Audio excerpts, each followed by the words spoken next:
Hello everyone, இன்னைக்கு weekend special எங்க 2 பேரோட ஃபேவரட் சிக்கன் லிவர் ரோஸ்ட் எப்படி செய்யலாம்னு பார்க்கலாம் வாங்க. நல்லா வாஷ் பண்ண லிவரை ப்ரெஷர் குக்கர்ல எடுத்துட்டு கொஞ்சம் மஞ்சத்தூள் 2 டம்ளர் தண்ணி ஊற்றி 2 விசில் விட்டு எடுத்துக்கோங்க. இதுக்காக நான் ஒரு ஸ்பெஷல் மசாலா பவுடர் ப்ரிப்பேர் பண்ணியிருக்கேன். அதை எப்படி செய்யலாம்னு வாங்க பார்க்கலாம். 2 ஸ்பூன் பெப்பர், 1 ஸ்பூன் சீரகம், 3 கிராம்பு, 1 பட்டை, 2 ஸ்பூன் சோம்பு, 2 ஸ்பூன் கோரியண்டர் சீட்ஸ். இது கூட காரத்துக்கேற்ப 4 வரமிளகாய் எடுத்திருக்கேன். இதெல்லாம் நல்லா ஃப்ரை பண்ணி பச்சை வாசனை போகிற வரலும் வறுத்துக்கோங்க. இதெல்லாம் ஒரு மிக்சி ஜாரில் எடுத்துட்டு பவுடர் மாதிரி அரைச்சி எடுத்துக்கோங்க. இப்போ ஒரு பேனில் கொஞ்சம் எண்ணெய் ஊற்றி நான் இன்னைக்கு கோகோனட் ஆயில் எடுத்திருக்கேன். ஒரு பெரிய வெங்காயம், கொஞ்சம் சின்ன வெங்காயம் போட்டு நல்லா வதக்கிக்கோங்க.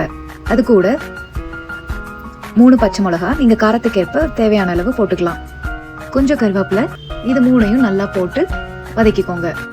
இதெல்லாம் நல்லா வதங்கின பின்னாடி 2 ஸ்பூன் ஜிஞ்சர் கார்லிக் பேஸ்ட் போட்டு நல்லா பச்சை வாசனை போகிற வரலும் வதக்கி எடுத்துக்கோங்க.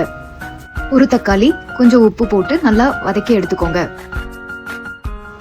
இது கூட பாயில் பண்ண லிவரை ஆட் பண்ணி நம்ம அரைச்சி வச்ச மசாலா பவுடரையும் ஆட் பண்ணிக்கோங்க. நெக்ஸ்ட்டு கொஞ்சம் மஞ்சத்தூள், 3 ஸ்பூன் மிளகாய்த்தூள், நீங்கள் தேவையான அளவுக்கு காரத்துக்கேற்ப நீங்கள் யூஸ் பண்ணிக்கோங்க மிளகாய்த்தூள். நான் 3 ஸ்பூன் எடுத்திருக்கேன். கொஞ்சம் கரம் மசாலா, லிவர் பாயில் பண்ண ஸ்டாக் வாட்டர் ஆட் பண்ணி மசாலா எல்லாம் பிளெண்ட் ஆகிற வரலும் மிக்ஸ் பண்ணிக்கோங்க.